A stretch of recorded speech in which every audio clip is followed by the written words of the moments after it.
Welcome to exam तक। आज है 1 अगस्त और 1 अगस्त 2020 से बनने वाले सभी मोस्ट इंपोर्टेंट करंट अफेयर्स के क्वेश्चन हम लोग इस वीडियो में डिस्कशन करने वाले हैं। साथ में मैं आपको हर एक क्वेश्चन के साथ में डिटेल में एक्सप्लेनेशन भी बताऊंगा, जिससे आपको करंट अफेयर्स के साथ साथ स्टैटिक्स जीके काफी ज्यादा इंप्रूव हो जाएगा। लास्ट में मैं आपसे एक सवाल भी पूछूंगा जिसका आंसर आपको कमेंट बॉक्स में देना है, तो वीडियो को पूरा और ध्यान से जरूर देखिए। इसकी पीडीएफ और क्विज आपको टेलीग्राम चैनल पर मिल जाएगी, जिसका लिंक नीचे डिस्क्रिप्शन में दिया गया है। तो स्टार्ट करते हैं आज का। तो पहला क्वेश्चन कौन सा है आज का? हाल ही में किसने personal UPI payment link mypay.me launch किया है? तो mpay.me जो है ये है पेमेंट लिंक है, जिसको अभी लॉन्च किया है मोबीक्विक ने, ठीक है ना। मोबीक्विक क्या है? तो ये एक तरह से जो है डिजिटल वॉलेट कंपनी है, जो एयरटेल पेमेंट बैंक है, जो पेटीएम वॉलेट है, उसी तरह से है मोबीक्विक। ओके, तो मोबीक्विक जो है उसने ये लॉन्च किया है अभी पेमेंट लिंक mpay.me। ओके, तो ये क्या यूपीआई है, यूपीआई के थ्रू इससे आप लोग पेमेंट कर पाएंगे बड़ी ही आसानी से। अब मोबीक्विक की बात की जाए तो मोबीक्विक का हेडक्वार्टर कहाँ है इस कंपनी का? तो गुरुग्राम में इसका हेडक्वार्टर कहाँ है? गुरुग्राम हरियाणा में। तो ये आपको याद रखना है। चलिए अब बात करें सेकंड क्वेश्चन की। हाल ही में किसे प्रधानमंत्री मोदी के नए निजी सचिव के रूप में नियुक्त किया गया है? तो नरेंद्र मोदी के निजी सचिव पर्सनल सेक्रेटरी हाल ही में किसे नियुक्त किया गया है? तो हार्दिक सतीश चंद्र शाह को नियुक्त किया गया है। ये आपको याद रखना, हार्दिक सतीश चंद्र शाह को। ये 2010 बैच के आईएएस अधिकारी, आप लोग देख सकते हैं 10 साल में एक आईएएस अधिकारी जो है प्राइम मिनिस्टर का पर्सनल सेक्रेटरी बन सकता है, इतनी पावर होती है आईएएस ऑफिसर में। हार्दिक सतीश चंद्र शाह बने अभी प्रधानमंत्री नरेंद्र मोदी के पर्सनल सेक्रेटरी। फ्रेंड्स, जो करंट अफेयर्स के वीडियो होते हैं ये आपके सभी एग्जाम्स के लिए मोस्ट इंपोर्टेंट होते हैं। चाहे आप लोग किसी भी एग्जाम को देने जाओ, SSC, banking, railway, PCS, air force, navy, आप लोग कोई भी एग्जाम देने जाओ, क्योंकि यहाँ पर आपको जो है ना करंट अफेयर्स तो मिलता ही है, साथ में आपको स्टैटिक्स जीके काफी ज्यादा मिल जाता है, जिससे आपको करंट अफेयर्स प्लस जीके काफी ज्यादा इंप्रूव हो जाएगा। तो डेली सुबह उठते ही ये वीडियो जरूर देखिए करंट अफेयर्स का, जो कि आपके सभी एग्जाम्स के लिए मोस्ट इंपोर्टेंट होता है। चैनल को सब्सक्राइब करके बेल आइकन को दबा दीजिए एंड डेली वीडियो जरूर देखिए, रखना है। चलिए नेक्स्ट बात कर रहे हैं थर्ड क्वेश्चन की। हाल ही में कोविड 19 से निपटने के लिए किसने आश्रय मेडिकल बेड विकसित किया है? तो आश्रय मेडिकल बेड किसने विकसित किया है? ये क्या है अभी जो है डीआईएटी ने। डीआईएटी क्या है? Defence institute of advance technology. ये जो इंस्टीट्यूट है पुणे महाराष्ट्र में स्थित इंस्टीट्यूट है, एंड इसने अभी विकसित किया है आश्रय नामक मेडिकल बेड, जिसको कोविड 19 के रोगियों के लिए यूज किया जाएगा, आश्रय मेडिकल बेड को, ठीक है ना। तो ये आपको याद रखना इंपॉर्टेंट है। चलिए नेक्स्ट बात करें चौथे क्वेश्चन की। हाल ही में आईसीआरए ने किसे अपना नया एमडी और सीईओ नियुक्त किया है? तो आईसीआरए क्या है? इसकी फुल फॉर्म आप, ये क्या है? इंडियन क्रेडिट रेटिंग एजेंसी है, ठीक है ना। तो ये क्या है? जिस तरह से मूडीज है, फोर्ब्स है, उसी तरह से ये घरेलू रेटिंग एजेंसी है इंडिया की। ओके, तो अभी इसने अपना नया एमडी और सीईओ किसे नियुक्त किया गया? एन शिवरामन को अभी एमडी और सीईओ नियुक्त किया गया है, ठीक है ना। तो ये आपको याद रखना है। आईसीआरए की फुल फॉर्म मैंने आपको बता दी, Indian credit rating agency. Okay, तो ये आपको याद रखना है। चलिए नेक्स्ट बात करते हैं पांचवें क्वेश्चन की। हाल ही में किस ऑलराउंडर ने क्रिकेट के सभी फॉर्मेट से संन्यास लेने की घोषणा की है? तो अभी किस ऑलराउंडर ने क्रिकेट के सभी फॉर्मेट से संन्यास लेने की घोषणा की है? तो रजत भाटिया ने अभी इसकी घोषणा कर दी है, ठीक है ना। रजत भाटिया जो है तमिलनाडु से इन्होंने शुरुआत की है, ज्यादातर क्रिकेट इन्होंने दिल्ली से खेला है, एंड लास्ट टाइम 2018-19 में रणजी ट्रॉफी में हिस्सा लिया था। आईपीएल में भी ये काफी सारी अलग अलग टीम से खेल चुके हैं, दिल्ली डेयरडेविल से खेल चुके हैं, कोलकाता नाइट राइडर्स से खेल चुके हैं, राजस्थान रॉयल्स से खेल चुके हैं, राइजिंग पुणे सुपर जॉइंट से भी खेल चुके हैं, ठीक है ना। ये है रजत भाटिया, आप लोग इनकी फोटो देख सकते हैं, इन्होंने हाल ही में संन्यास लेने की घोषणा की है। चलिए नेक्स्ट बात करें छठे क्वेश्चन की। हाल ही में पश्चिम बंगाल के लोक संगीतकार सोनम शेरिंग लेप्चा का निधन हो गया, उन्हें कौन सा पुरस्कार मिल चुका है?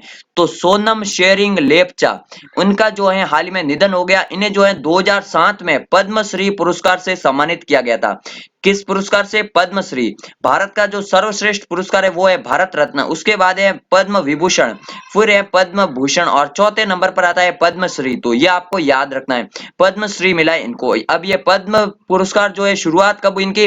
तो 1954 से इसकी शुरुआत हुई थी, ये आपको याद रखना है, ठीक है फ्रेंड्स। अब ये पश्चिम बंगाल से थे, तो पश्चिम बंगाल की राजधानी क्या है? कोलकाता यहाँ की राजधानी है। मुख्यमंत्री कौन है? ममता बनर्जी यहाँ की प्रेजेंट टाइम में मुख्यमंत्री है। राज्यपाल कौन है? जगदीप धनखड़ यहाँ के राज्यपाल है। एक है जगदीश मुखी, वो है असम के, एंड जगदीप धनखड़ जो है ये है पश्चिम बंगाल के, तो वो भी आपको याद रखना है। And Sundarban delta and Sundarban राष्ट्रीय पार्क आपको याद रखना है, पश्चिम बंगाल से संबंधित है। ओके, इंपॉर्टेंट है, आपको याद रखना है। चलिए नेक्स्ट बात करते हैं 7वें क्वेश्चन की। पेटीएम मनी के नए सीईओ कौन बने? तो पेटीएम मनी के नए सीईओ अभी बने हैं वरुण श्रीधर, ये आपको याद रखना, ठीक है ना। वरुण श्रीधर जो है वो बने हैं पेटीएम मनी के नए सीईओ। अभी जो पेटीएम है ना, ये इसकी संस्थापक है, तो पेटीएम जो है वो इसकी मूल संगठन है, एंड इसके संस्थापकों ने विजय शेखर शर्मा जो है पेटीएम के संस्थापक हैं। पेटीएम का हेडक्वार्टर कहाँ है? तो नोएडा यूपी में इसका हेडक्वार्टर है। पेटीएम की स्थापना कब हुई थी? 2010 में इस कंपनी की स्थापना हुई थी, ये भी आपको याद रखना। सभी पॉइंट्स आपके लिए मोस्ट इंपोर्टेंट है एग्जाम के लिए। चलिए नेक्स्ट बात करें 8वें क्वेश्चन की। हाल ही में भारतीय एक्सा जनरल इंश्योरेंस ने किसानों के लिए बहुत जरूरी है नामक फसल बीमा अभियान किन राज्यों में शुरू किया है? तो ये जो है प्रधानमंत्री फसल बीमा योजना के तहत ही है, ये बहुत जरूरी है फसल बीमा अभियान जो है ये अभी शुरू किया है कर्नाटक और महाराष्ट्र स्टेट में, ठीक है ना। इनके कुछ जिलों में शुरू किया है, जैसे कर्नाटक के धारवाड़ हुबली वगैरह जो है डिस्ट्रिक्ट है, एंड महाराष्ट्र के जो साउथ महाराष्ट्र के जो डिस्ट्रिक्ट है वहां पर इस योजना को शुरू किया। इससे किसानों को काफी ज्यादा लाभ होगा।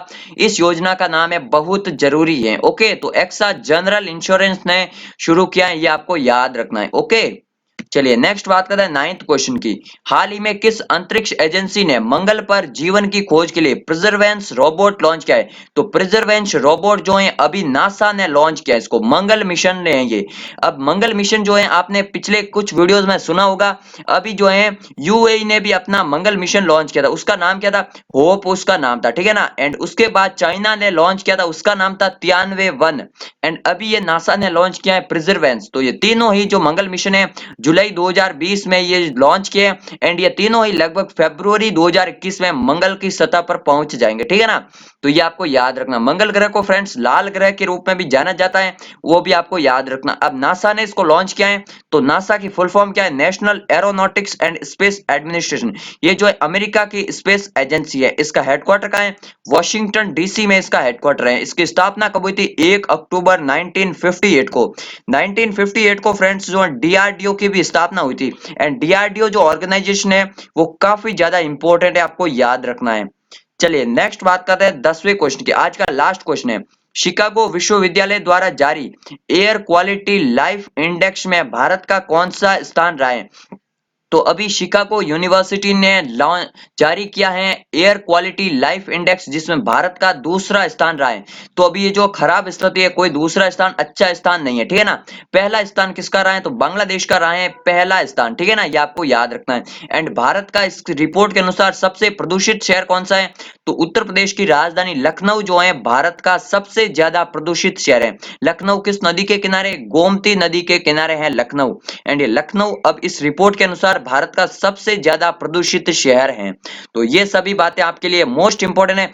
चलिए अब मैं आपको कल के क्वेश्चन का आंसर देता हूं। आज का क्वेश्चन पूछता हूं। कल मैंने आपको क्वेश्चन पूछा था किस मंत्रालय ने अपना नाम बदलकर शिक्षा मंत्रालय रख लिया है? तो अभी जो एचआरडी मंत्रालय यानी कि मानव संसाधन विकास मंत्रालय है, उसने अपना नाम बदलकर शिक्षा मंत्रालय रख लिया है। अभी शिक्षा मंत्री कौन है? जो पहले एचआरडी मंत्री थे रमेश निशांक पोखरियाल, वो आपको याद रखना। अभी नई शिक्षा नीति भी आई है, तो वो भी आपको याद रखना। कल के वीडियो में मैंने आपको डिटेल में नई शिक्षा नीति के बारे में बताया था इंपॉर्टेंट पॉइंट, तो वो वीडियो जरूर देख लेना।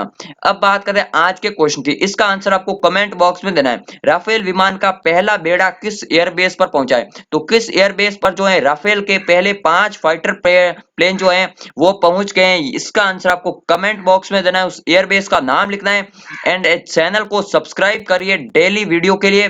बेल आइकन को जरूर दबा दीजिए। इसकी पीडीएफ और क्विज आपको टेलीग्राम पर मिल जाएगी। तो मिलते हैं एक नए वीडियो में, तब तक के लिए जय हिंद जय भारत।